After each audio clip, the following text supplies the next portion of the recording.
Okay, Alessandra, I'm streaming us over to Facebook and we're so excited to host you today. So we're just gonna have that famous Facebook delay that I warned you about. And then we're gonna connect to all our mighty mystery fam. Okay, it looks like we are live. Welcome, mighty mystery friends. I'm your on-air host, Sarah DeBello, and I am thrilled to be hosting A.R. Torre today, author of Every Last Secret. Alessandra, welcome. Tell us about your book. Thank you. Thank you so much for having me. I'm so excited to be here and be on Facebook Live.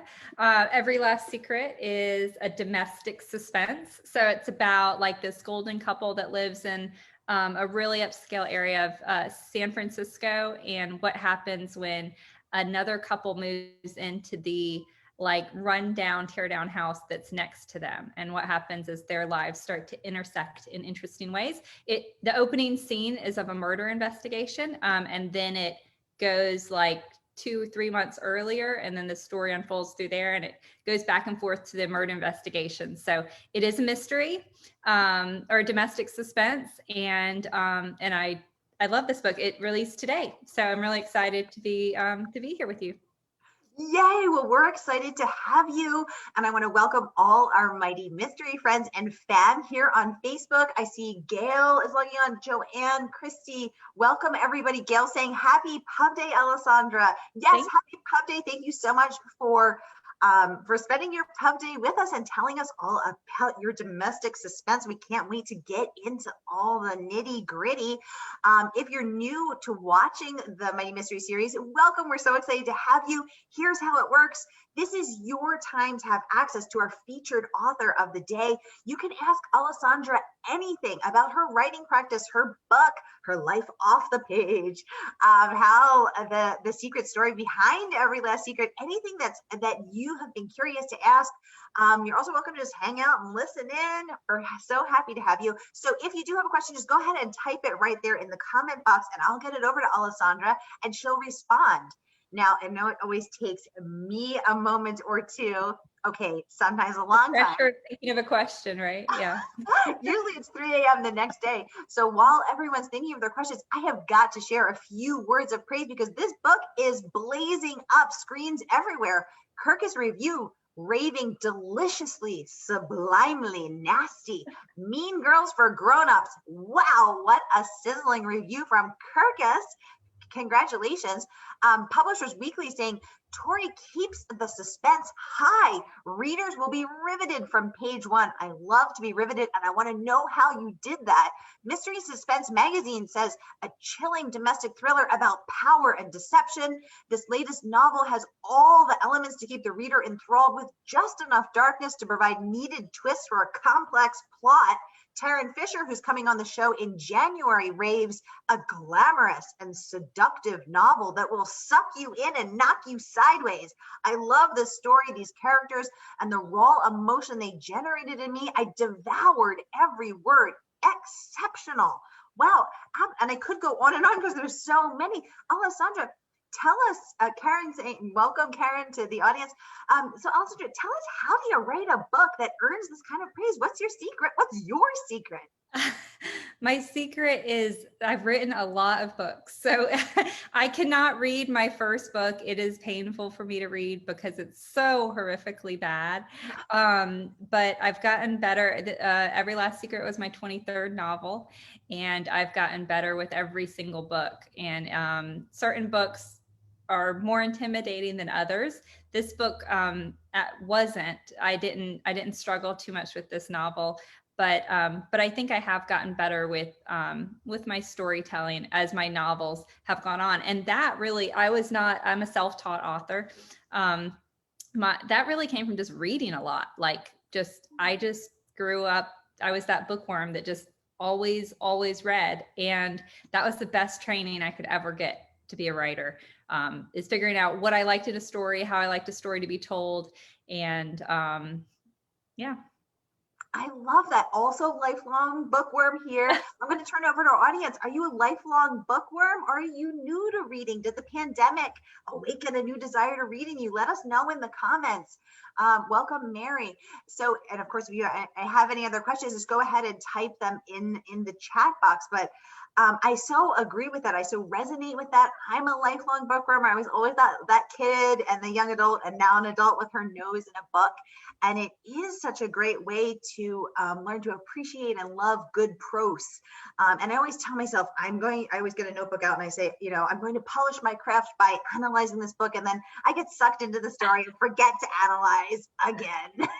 Oh, absolutely. And I used to read everything. Like I was that 9-year-old with like giant Michael Crichton, like, novels like stuffed into my bag.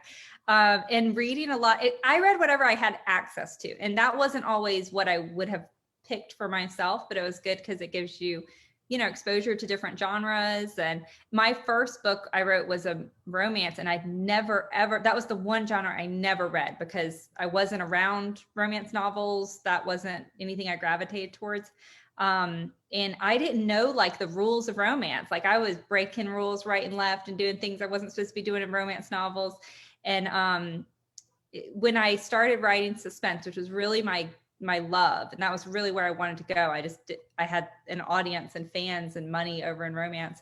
I felt like at home, and in suspense, you can do anything. Like I can kill the main character. I could make the main character bad. Like in romance, I can't do that. Like I can't kill off my heroine, like right in the middle of the book. But in suspense and a mystery, you have no rules. And I love that. I love that about the genre. Oh my God, Alessandra, please don't kill the heroine. I can't bear it. I can't bear it. So as a romance writer, can we expect some steamy pages in this suspense? Not in this suspense. No, I have a lot of romantic suspense novels, but this, I really wanted to focus and have it appeal to as wide of an audience as possible. And I did that with the book. The last suspense I wrote was The Ghostwriter, and I wanted to write something that my grandmother could read or that my 14-year-old niece could read. I wanted something that really I could expose my writing to friends and family and an audience that normally can't read my books because they're too sexy. And so now Every Last Secret is following that train. There is a romance. There's romances that go on in this book, but they're fade to black. Ooh, interesting. Okay. You have what I think is a very sexy cover. Hold the book up for us. Let's talk about this cover. So in the pool, I am feeling the sexy vibes. So sexy, suspenseful vibes. Tell us the story of this cover. Was this the first? Did you get to have input into it? Was this the first cover they gave you? Was this number 101? Give us the secret give us every last secret about Every Last Secret. Yeah, so this book is traditionally published. It's published by Thomas and Mercer, which is Amazon's mystery suspense line or imprint. And I've had they are my third publisher. I was with Harlequin and Hachette, and every cover experience with a traditional publisher is different. And sometimes you get absolutely no input, and sometimes you get a lot of input. So working with Amazon has been amazing. I've had a lot more input than I've had in the past with other books and other publishers. So when they first sent this, first it was like, what do you want to be on the cover? What ideas do you have? It's the worst question to ask because I always am just like, I don't know, like something looks cool.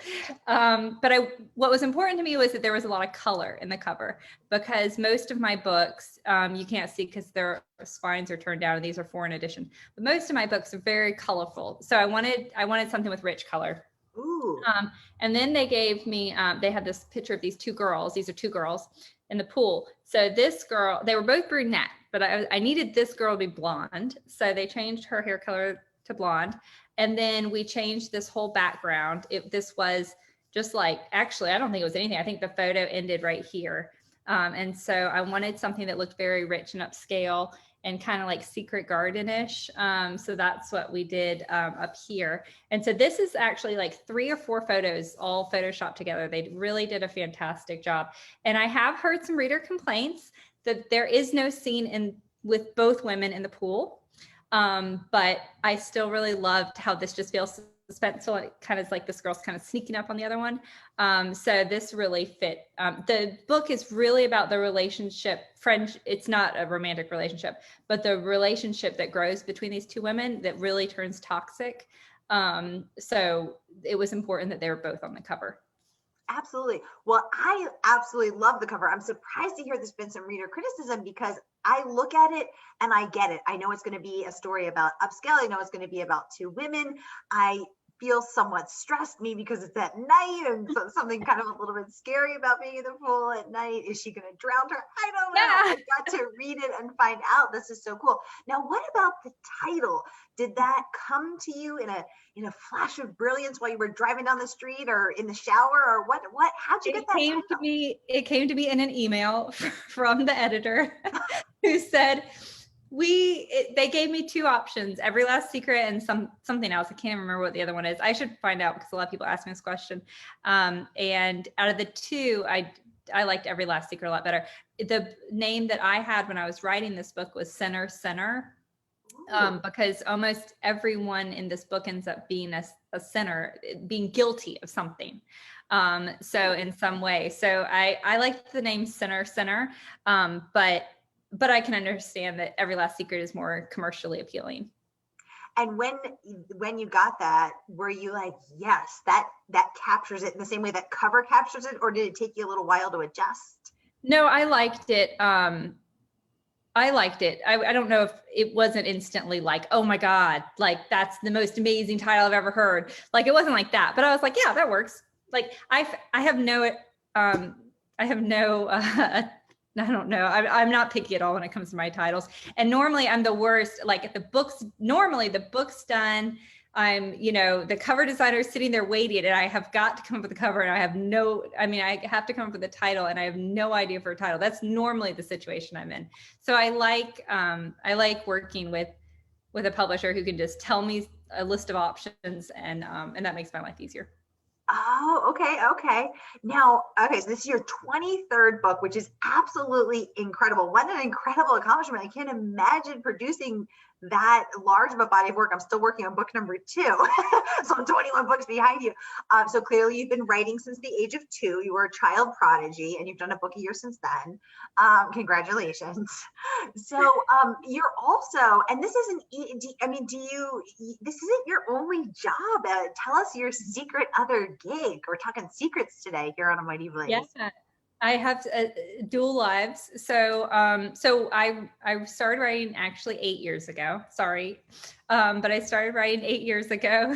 I used to write 3 to 4 books a year. And then I got involved in teaching online courses for authors and in writing and marketing. And we started holding an online conference. So I really started moving into more the business side of the author world.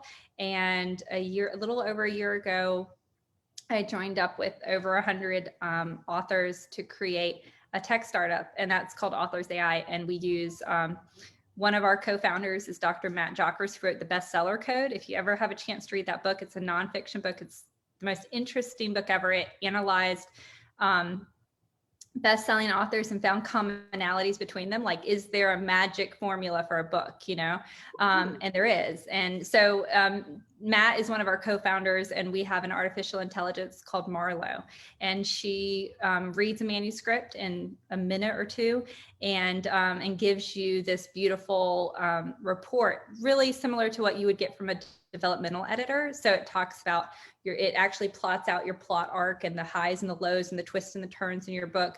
It shows you your pacing and where readers are going to turn the pages quickly or slowly, or where they might set it down. It dissects all sorts of things, your dialogue, your character development. And it's really cool. Like it's a fascinating way to look at your book in a totally new way. And so that's what we're doing with Authors AI. And that's, so I spend 9 hours a day with Marlo and on that, and on Binge Books, which is our reader site that just launched last week. So we're a week and a half old with Binge Books. So Binge Books will in the future be using artificial intelligence to help with book recommendations. But right now we just want to build a great book discovery site for readers. So writing has taken a backseat to everything else. But it's still, it's calling me. So Wow, that is so freaking cool.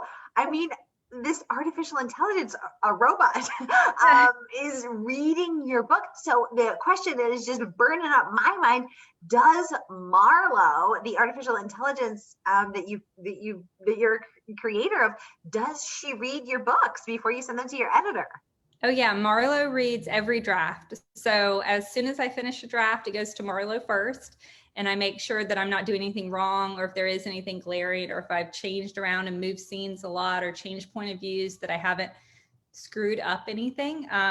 And then she also catches things like if I have crutch phrases or Yeah. use words or things like that. So she can help me with that.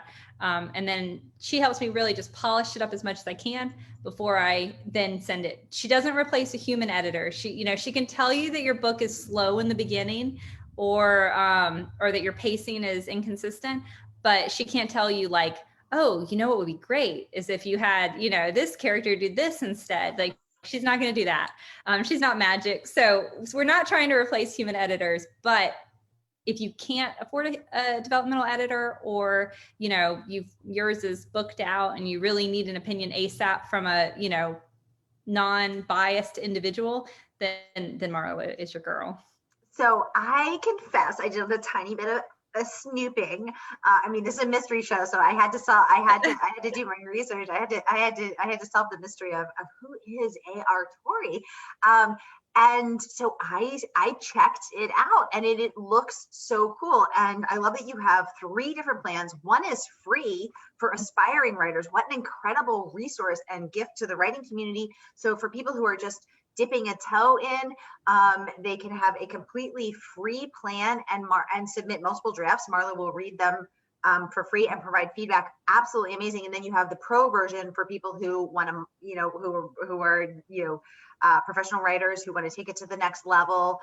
And then you have, and that's a yearly based subscription. And then you have a per project basis where she just will, do the one draft and provide a full report. So you really truly have something for everyone. I mean, I just am sort of in awe of this, that this can happen, and that she can do it so fast. I mean, you could give her. It is. It is. She is really fast. Initially, the developers were like, should we make it take 15 minutes? Because I don't know, it seems like it's too quick. I'm like, no, no, to deliver it as quickly as possible. So, wow. yeah.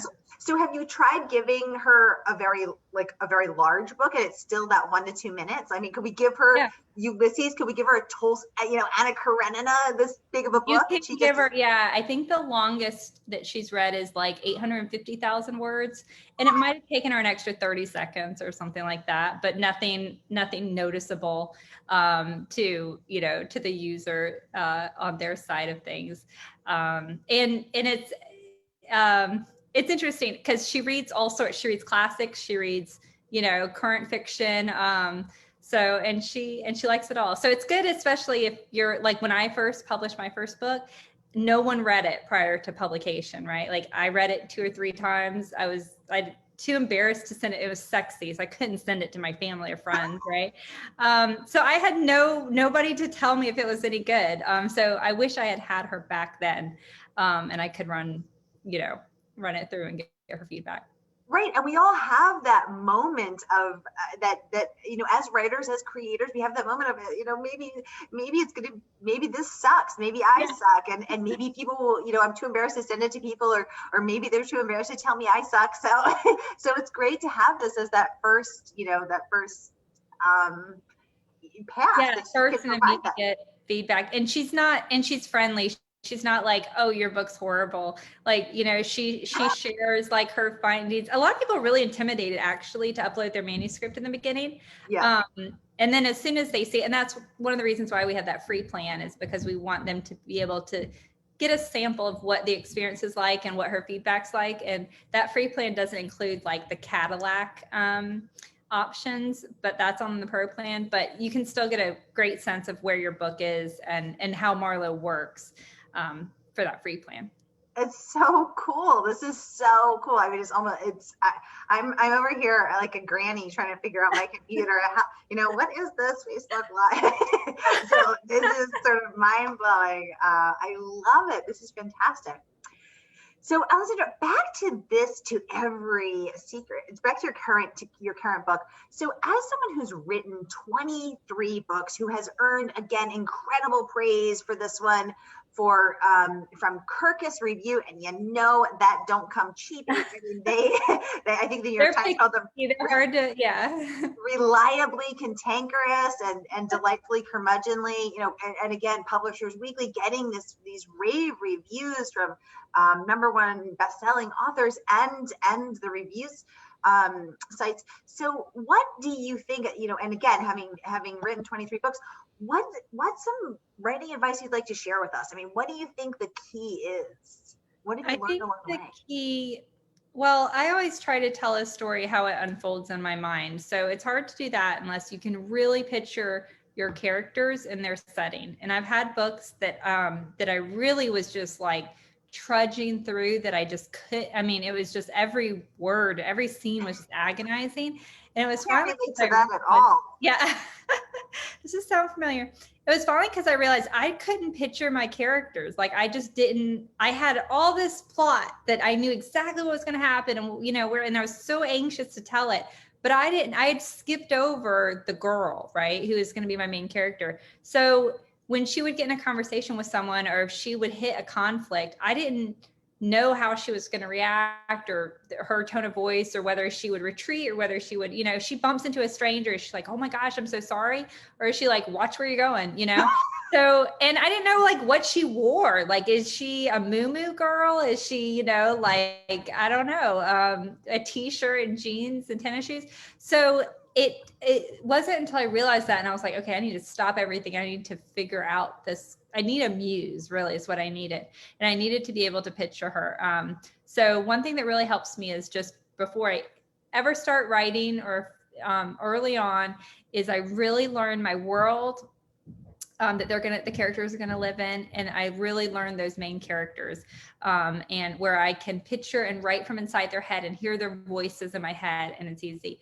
And then the other thing that is just me and my writing style is I use very little description at all. If I hardly ever describe what someone's wearing, either side, the main character or the other person, I take out additional actions if they're not necessary.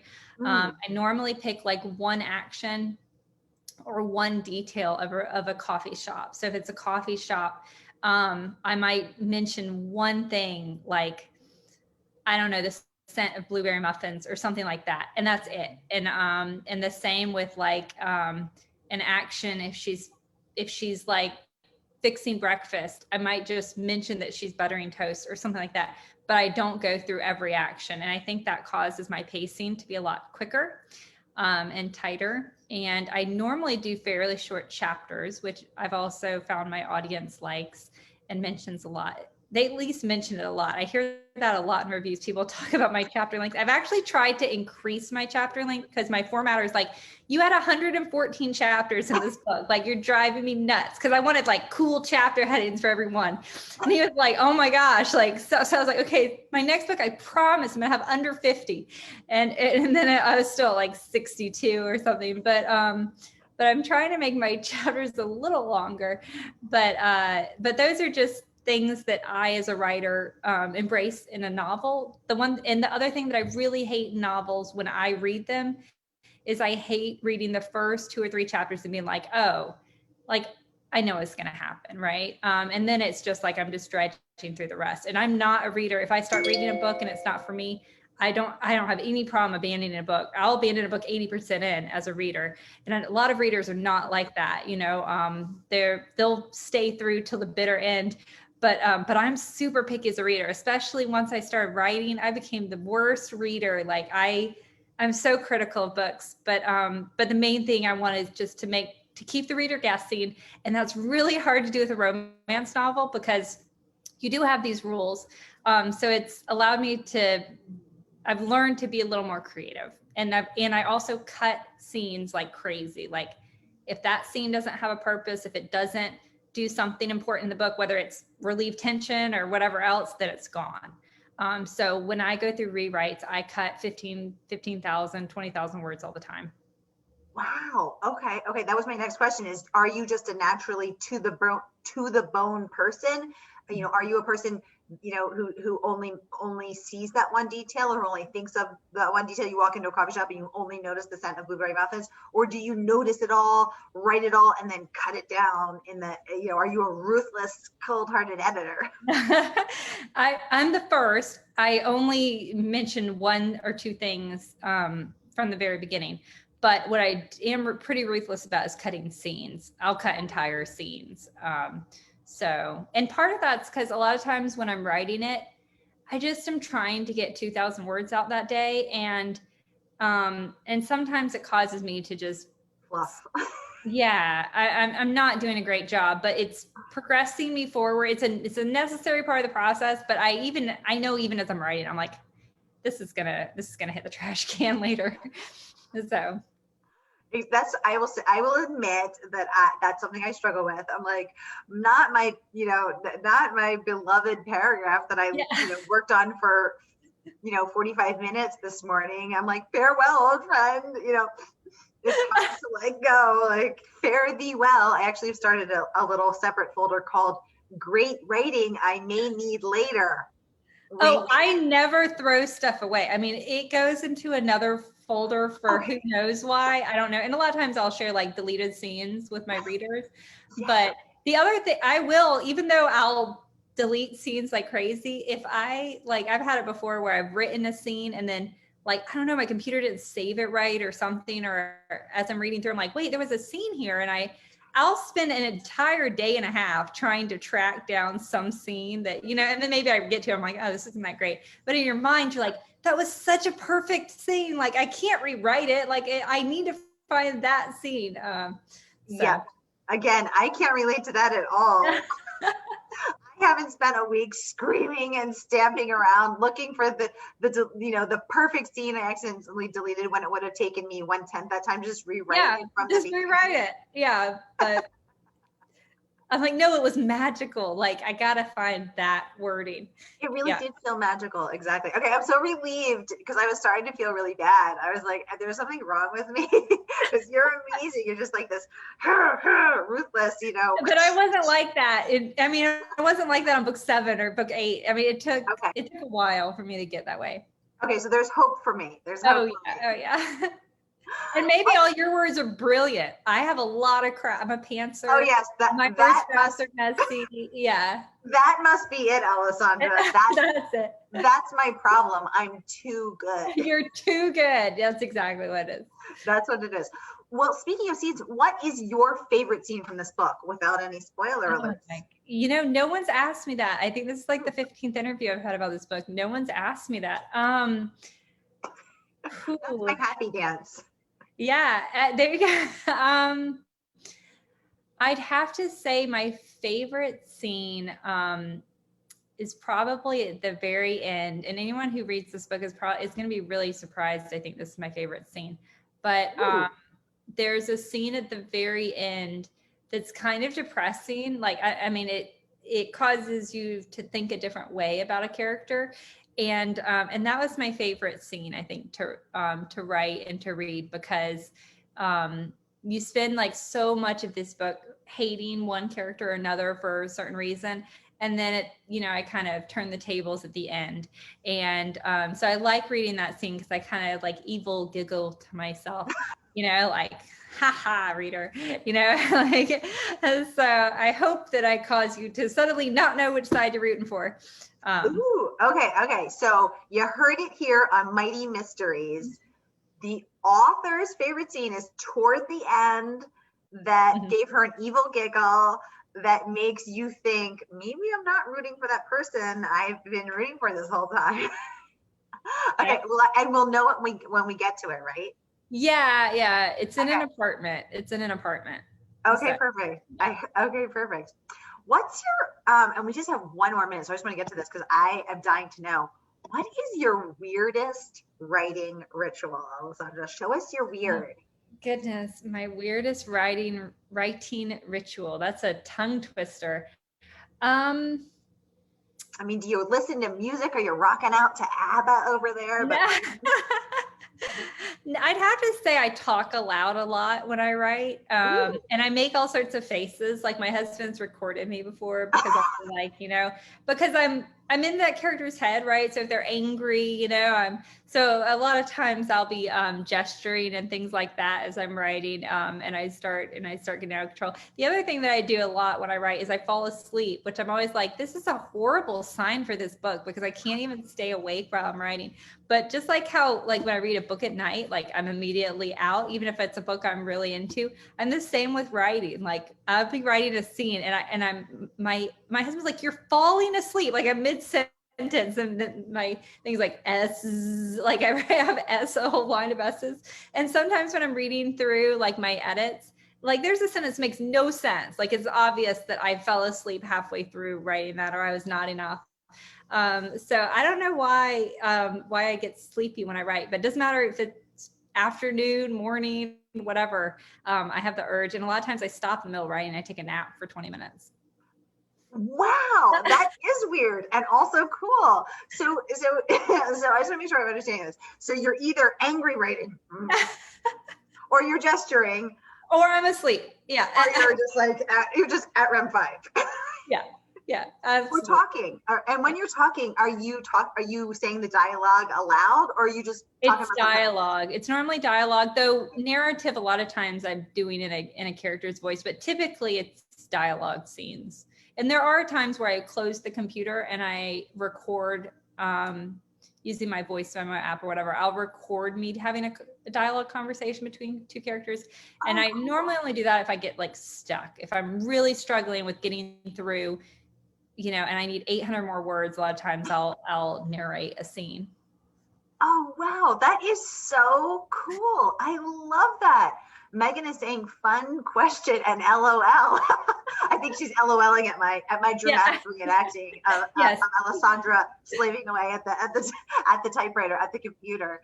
And also I just want to say Megan confessed earlier to being a lifelong bookworm and coined the way cooler LLBW. So lifelong book lover. I like it. Yeah. So from now on, we need to get like matching jean jackets or something. Oh my God, yes, with the puffy paint. Yeah. Absolutely. Bedazzle it. I love it. I just want to welcome Kat. I want to welcome Carol. Welcome everybody. Thank you so much for joining us.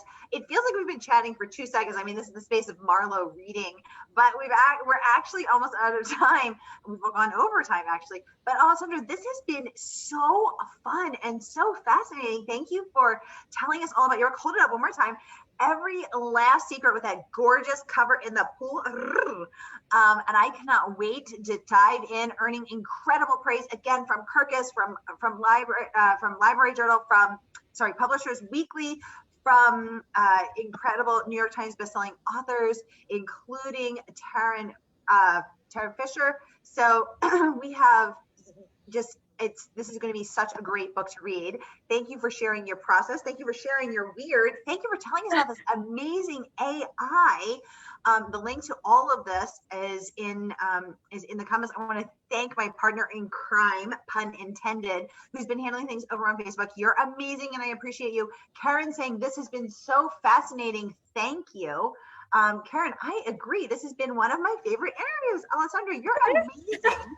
I had a lot of fun. I'm really glad I came. Thank you. When you put your next book out, which should probably, at your pace, should probably be in the next 30 minutes, will you come back and talk to us? Because you're awesome. Absolutely. I would love to come back.